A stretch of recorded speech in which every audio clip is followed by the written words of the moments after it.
Okay, in this video I'm going to talk about what I think is a true test for someone who considers himself an empath. Now, I know some people believe in like being an empath. Some of them think of it as mystical, magical. It includes like being psychic. Now, I don't. To each their own. I'm very liberal-minded. You know, if that's your thing, if you're not hurting or harming anybody, you know, that's your thing. It's none of my business. And that same is true in the reverse. So, if it's my thing is to not believe it, it's my business, you know. So, yeah. But I don't believe in it that way. I think that, you know, it's something that we develop when we're young out of need. Not want, but need. Maybe for some it's want. But, yeah. Because we need to understand how people are thinking around us to get our needs met. Actual needs, yeah. Okay. Now, before I forget, if you want to subscribe to this channel, click the circle at the end of the video. Okay, now, as far as what I think is the true test of an empath, to see how much that you feel, because for one thing, I don't, you know, a lot of empaths, I think of myself as one, they believe that they know what the other person is feeling. I think what we know is what we would be feeling. Okay, we can pretty much guess that. And we are putting ourselves in their shoes, but when you put yourself in somebody else's shoes, it's still what you're feeling in their shoes.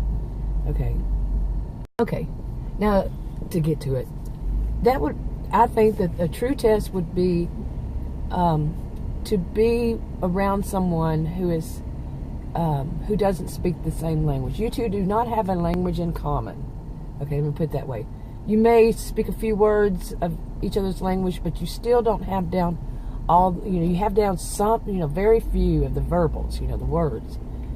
But you don't have down the nonverbals. And nonverbals are not universal, not all of them. Yeah, I had to delete some clips, and it's now getting my morning caffeine. But yeah, they're not always, you know, the nonverbals are not always universal, such as the peace sign in the, you know, at least the United States, other countries too. Peace sign means peace.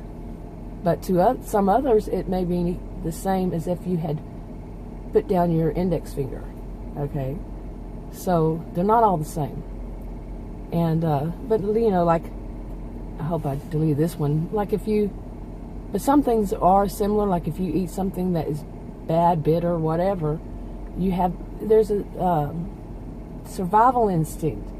Your body makes a certain it rejects it, makes a certain kind of look to you also. But what comes out of your mouth, the words you use, they can be very, very different, you know, across cultures.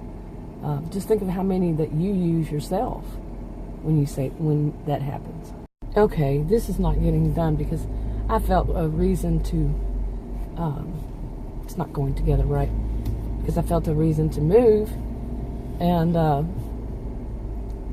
yeah, it's something like an empath would do. It's kind of an example.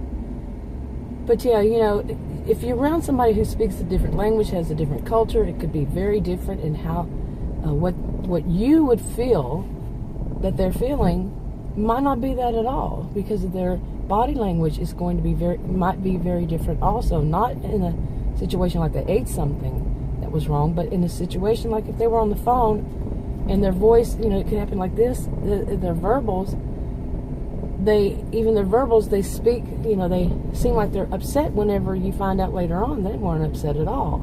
It's just the excitement of what they were talking about. But, you know, they also could have a body language that isn't telling you the same either in that situation. Okay, but in another way like this, if let me get to why many people might be watching this, and that is, how many of us have ever heard, you know, we know what two-faced means, when somebody's being two-faced. And in front of you, they seem like they're happy, they're laughing, they're cheerful, and, you know, all that. Now, this is somebody who you don't have a language in common, like I said. And they seem to they give off a good vibe. You know, that's how you see it. It's a good vibe. But later on, they have told somebody something that is very different, very, very different than the way it actually went down. Okay? The way that they seem to be responding to whatever was happening at the time, they tell somebody else and it's a different story. Now, here's the question for those of you who might be watching for a different reason. How do you know if they're being two-faced or not? Okay? It is combining it together, because you wouldn't know for certain, because what you were reading, you know, when you were with them alone, was one thing. You were reading that they were happy, they were laughing, it was good, and you know, all that. But when you heard the story retold by somebody else of what happened, and it's totally different than how you felt, what was going on there? Okay?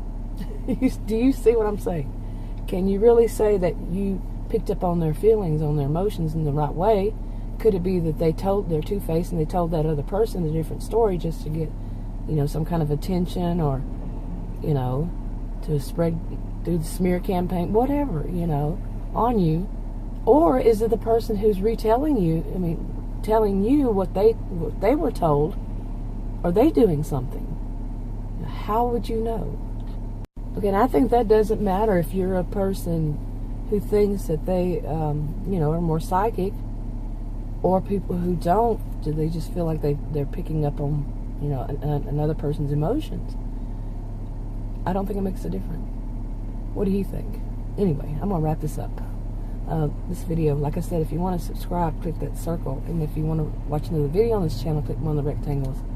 And like, subscribe, comment, and share if you want to. And I'll talk to you on another video. Bye.